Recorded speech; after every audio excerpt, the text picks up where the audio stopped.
So మీ cinema డేట్లు కావాలని బోల్డ్ అంత కాంపిటీషన్, లైన్లు కట్టి ఉండేది.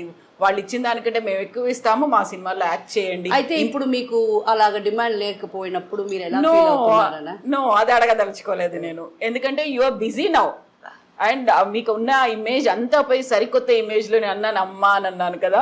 నేను అడగదలుచుకుంది ఏంటంటే ఆ టైంలో సూపర్ స్టార్స్ కొంతమంది మిమ్మల్ని బ్యాన్ చేయాలి, లేకుంటే మీ సినిమాల్ని బ్యాన్ చేయాలి, అసలు మలయాళంలో ఉండనివ్వకూడదు అనేది కూడా వచ్చింది కదా. ఎందుకంటే మీరు 15-20 లక్షలు తీసుకున్నటువంటి సినిమా ఆ బడ్జెట్లో వచ్చిన సినిమానే సూపర్ హిట్ అయిపోతుంది.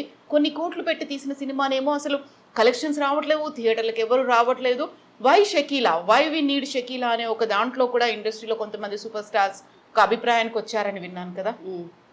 ఏం చేశారు, ఏం జరిగింది అసలు? Actually nothing happen. See nobody could. ఇప్పుడు దాకా నేను బ్యాన్ ఏం కాదు కదా, ఐఎమ్ నాట్ బ్యాన్. కాకుండా ఆ టైంలో ఒక థాట్ వచ్చింది వాళ్ళకి. But see my movies tickets మీకు ట్యాక్స్ వస్తున్నాయి, ఓకే. అండ్ ఎన్నో సినిమా థియేటర్లు కళ్యాణ మండపాలు అయిపోవాలా అని ఆ టైం అది. సో అన్ని మూసేసుకొని ఇంకేదైనా ఆల్టర్నేట్ చూసుకోవాలనుకున్నారు. అప్పుడు ఆ టైంలో నా ఫిల్మ్స్ వచ్చి ఆ థియేటర్ని కాపాడుకున్నారు. నా వల్ల గవర్నమెంట్కి ట్యాక్స్ వచ్చింది. So who's got the rights to ban anybody? నేనేం తప్పు చేశాను? మీ ఫిల్మ్స్లో లేవా? నంగా డాన్స్ ఆడతారు, మీ ఫిల్మ్స్లో లేవా? నేనేం చేశాను? So I don't do anything. వాళ్ళు స్టాప్ చేసేదానికి ట్రై చేశారు, వాళ్ళ వల్ల కాల. బట్ ఒక టైం వచ్చింది, అది అందరికీ తెలుసు, నా ఫిల్మ్స్లో అన్ని బిట్లు పెడుతున్నారని. నేను విని నాకు మనం నేనేం చేయాల, చేసేవాళ్ళు ఎక్స్ట్రా ఎక్స్ట్రా ఎక్స్ట్రా అమ్మాయిల్ని పెట్టుకొని అలాగంతా బిట్లు యాడ్ చేస్తున్నారని తెలిసిన తర్వాత నాకు వద్దు, I don't want to do such movies అని బోర్ కొట్టేసింది. సో బోర్ కొట్టి నేను ఇలాంటి సినిమాలు చెయ్యను అనుకుని బయటకు వచ్చిన తర్వాత వచ్చిన రియాక్షన్ ఏంటి? ఎవరికి? ఫిల్మ్ ఇండస్ట్రీ నుంచి, అలాంటి ప్రొడ్యూసర్, డైరెక్టర్? నాకు తెలీదు, ఐ డోంట్ నో. బట్ ఇంట్లో మాత్రం ఫీల్ అయ్యారు, అయ్యో అయ్యో ఎందుకు వదులుకున్నావు ఏంటిది అని. మా ఎన్ని రోజులు ఈ గ్లామర్ వేషాలు వద్దు మమ్మీ, నాకు వద్దు అని ఐ థాట్. అప్పుడు మనం ఎంతో సంపాదించుంటాం కదా, అవన్నీ ఉంటాయి, అది పెట్టుకొని ఇంకా లైఫ్లో పెళ్ళిళ్ళు అన్న పెళ్ళి చేసుకొని సెటిల్ అయిపోయి ఏదైనా చేసుకుంటాం అనుకుంటే తీరా అమ్మ వచ్చి నాకాడ ఏమీ లేవు అని. Okay fine. అండ్ దాని తర్వాత again I restarted from zero. అయితే ఒక orthodox family. Who said orthodox? కదా, నో. మా చిచ్చా, మా పెద్ద నాయన వాళ్ళందరూ ఆర్థోడాక్స్. మా డాడీ మమ్మల్ని చదవాలా, మంచి వర్క్కి వెళ్ళాలా అలా పెంపటం వల్ల స్టడీస్కి ఇంపార్టెంట్ ఇచ్చారు. సో ఆర్థోడాక్స్ అనేది పర్టికులర్లీ నా ఫ్యామిలీలో లేదు. బట్ యూ బిలీవ్ కర్మ సిద్ధాంతం, దేవుడు ఉన్నాడు, ఇవన్నీ నమ్ముతారు? Very much. Every single moment. ఇప్పుడు ఇది జరుగుతుంది, ఇది చూసిన తర్వాత పీపుల్ ఎలా నన్ను చూస్తారు, ఎవ్రీథింగ్ నాకు ముందే తెలిసిపోతుంది. That's because I believe in God so much. నా ప్రేయర్స్ అలా వింటున్నాడు, నా ప్రేయర్స్ ఇమ్మీడియట్గా ఆన్సర్ చేస్తున్నాడు. I'm blessed, I'm very blessed. Ramzan అది ఫాలో అవుతారా? 100%. నేను చేసే ఫ్యూ ఫెస్టివల్స్ అంటే రంజాన్, బక్రీద్, మొహరం, షాబాన్ మైనా ఫాతియాలు ఇచ్చేది నాకు అవే తెలుసు.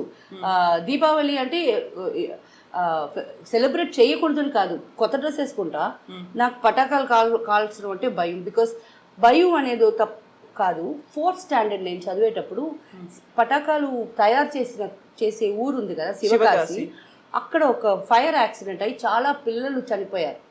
సో మా స్కూల్లో అప్పుడు చెప్పారు, మీలాంటి చదివే పిల్లలు ఆడుకోవడానికి క్రాకర్స్ ప్లే చేయడానికి వాళ్ళు వర్క్ చేశారు, అంతమంది చనిపోయారు. సో ఈ సంవత్సరం మీరు క్రాకర్స్ బర్న్ చేయకూడదు అని నాకు 4th క్లాస్లో చెప్పారు. That's a great thing. Maybe ఇప్పుడు మీరు ఆ ఇయర్కి వెళ్తే ఆ ఇయర్ ఏ ఇయర్ అని మీరు గూగుల్ కొడితే ఆ శివకాశీలో అయిన ఫైర్ యాక్సిడెంట్ అనేది నేను అప్పుడు 4th చదువుతున్నానని ఏ ఇయర్ మీకు తెలిసిపోద్ది. సో అప్పటి నుంచి మా డాడీ నాకు కొనిచ్చినది కూడా నేను పక్క వాళ్ళకి ఇచ్చేవాడు. మా తమ్ముడు, పక్క వాళ్ళంటే అంతే కొనియుడులే, మా తమ్ముడు చెల్లెలకి ఇచ్చేస్తాను. ఇప్పుడు దాకా నేను ₹1 కూడా పెట్టి పటాకాలు నేను కొనుక్కోలే. పెద్ద పెద్ద కంపెనీస్ ఉంటాయి కదా, వాళ్ళు అంత పెద్ద డబ్బాలు ఇస్తారు, అది ఎవరికైనా ఇచ్చేస్తాను. ఒక్కటి కూడా మన ఇంటి ముందు నేను కాల్సింది లేదు. షకీలాని చాలా దగ్గర నుంచి చూసిన వాళ్ళు చెప్పే మాట ఏంటంటే, ఎవరైనా కష్టాల్లో ఉన్నారు, వాళ్ళకి సహాయం కావాలి అంటే ఇమ్మీడియట్గా స్పందిస్తారు, రెస్పాండ్ అవుతారు, వాళ్ళకి కావాల్సినట్టు హెల్ప్ చేస్తారు. అది బలమా బలహీనత మీది? అది దట్స్ మై క్యారెక్టర్ అగైన్. దాంట్లో బలమే ఉంది, బలహీనత్వమే ఉంది. That's my character, I am that. కాకపోతే చాలా వరకు నమ్మించి మోసం చేసిన వాళ్ళు ఉంటారు, లేకపోతే మీకు ఇంకేదో కహానీ చెప్పి వచ్చిన వాళ్ళు ఉంటారు. మీ దగ్గర డబ్బులు ఉన్నాయి, యూ గివ్ లైక్ దాట్, ఊరికే జస్ట్ లైక్ దాట్ ఇచ్చేస్తారు, అడిగిన వెంటనే ఇచ్చేస్తారు అన్న. అలా మోసపోయాను, వీళ్ళు చెప్పిన కహానీ ఒక ఫేక్ స్టోరీ అనేది ఎప్పుడన్నా అనిపించిందా? లేదు లేదు. నేను మీరు నాకు ఒక ప్రాబ్లం చెప్తే నేనేం చేస్తానంటే, ఇప్పుడు కాదు, ఇది నేను మలయాళం ఫిల్మ్ ఆ టైం నుంచి, మీరు నాకమ్మ నా బిడ్డకి స్కూల్ ఫీజు కట్టాలా, అవునా, ఏ స్కూలు, ఓకే, ఎంత ఫీజు, మీ చేతికి ఇవ్వను, నాకు మేకప్ మ్యాను వాళ్ళు వీళ్ళు ఇప్పుడు సతీష్ అందరు చూస్తున్నారు కదా. ఇప్పుడు నేనేం బిజీ ఆర్టిస్ట్ని, అయినా నాతో 10 మంది ఉంటున్నారు. అవును, ఈ 10 మందికి ఏం పని ఉంది? పోరా ఆ స్కూల్లో అలాంటి ఒక అమ్మాయి చదువుతుందా, ఆ అమ్మాయికి ఎంత ఫీజు కట్టేసిరా. ఎంక్వైరీ చేసేవాళ్ళు? ఎంక్వైరీ కాదు, మా వాళ్ళే పోయి కడతారు. అలా చేశాను తప్ప పెద్దగా మోసపోయేంత లేదు. 10,000 20,000 అడిగితే సరే పో ఇస్తాను తప్ప, అది తెలుసు నాకు, ఇది ఫాల్తుగా అడుగుతున్నారని తెలుసు. బట్ ఒక్క చెడ్డ అలవాటు ఉంది, నో చెప్పటం నేర్చుకోవాలా, ఇంకా నేర్చుకోవాలా. అది నో ఒక్కసారి చెప్పేది నేర్చుకున్నానంటే ప్రాబబ్లీ నా గురించి ఇలాంటి కంప్లైంట్స్ రావు. ఏం మారిపోతున్నాను, మోసపోతున్నాను అనే కంప్లైంట్స్ రావు. నో చెప్పడం అనేది కేవలం ఈ డబ్బు విషయంలోనేనా? అన్నిట్లో. వెరీ ఎమోషనల్ ఫూల్ నేను. నాలాంటి ఫూల్ ఎవరూ లేరు. Very emotional. అరే ఫిల్మ్స్ ఈ రోజు దాకా ఏ పిక్చర్ చూసినా ఏడుస్తాను. థియేటర్కి నేను తీసుకెళ్ళేది బయట, తెలియకూడదు కదా. ఏ ఫిల్మ్ చూసినా నాకు ఏడుపు వచ్చేస్తుంది. అది యాక్టింగ్ అని తెలుసు, but I don't know. So చాలా ఇమోషనల్ పర్సన్. సో రియల్ లైఫ్లో కూడా అలాగే?